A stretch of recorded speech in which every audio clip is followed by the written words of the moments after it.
Hi friends, I wanted to discuss the structure of a human sperm.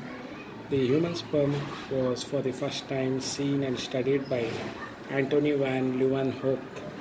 A mature sperm cell is microscopic. It is tadpole shaped cell which is of nearly 2 to 5 micron meter in diameter and 60 micron meter long. So it consists of an oval head, a cylindrical body that is composed of neck and body piece and an elongated tail. If you look into the head region, it contains the nucleus having haploid number of chromosomes and also an acrosome.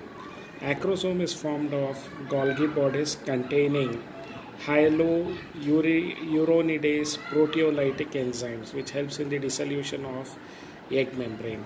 So it has an hyaluronidase proteolytic enzyme, so which helps in the dissolution of the egg membrane. And also these two hyaluronidase and proteinase are called as sperm lysins. So the neck region, it consists of a pair of centrioles lying at right angle to each other. The proximum centriole is towards the nucleus and it plays an important role in the first cleavage of zygote.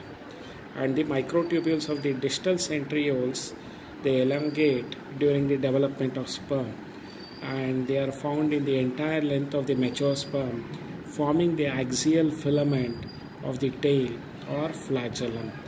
The middle piece is enlarged by the presence of many mitochondria which are arranged in spiral manner around the axial filament, and it is also called as mitochondrial spiral.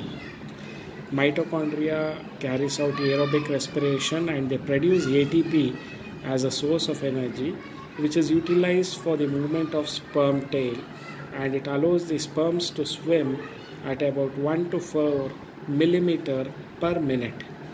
So now the tail, it is composed of it is usually longer than the head and is composed of cytoplasm. So it has a main piece and end piece, the tail.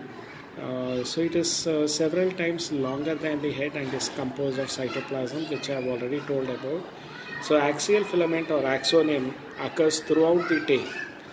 The basal granule of tail is distal centriole. The tail has two parts, the main piece and end piece.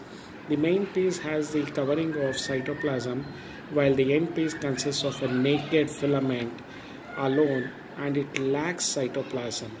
So the human male ejaculates about 200 to 300 million sperms during a sexual intercourse or coitus, out of which 60% should have normal shape and 40% would show vigorous motility for normal fertility. So these are the information that you should be aware about the structure of a sperm.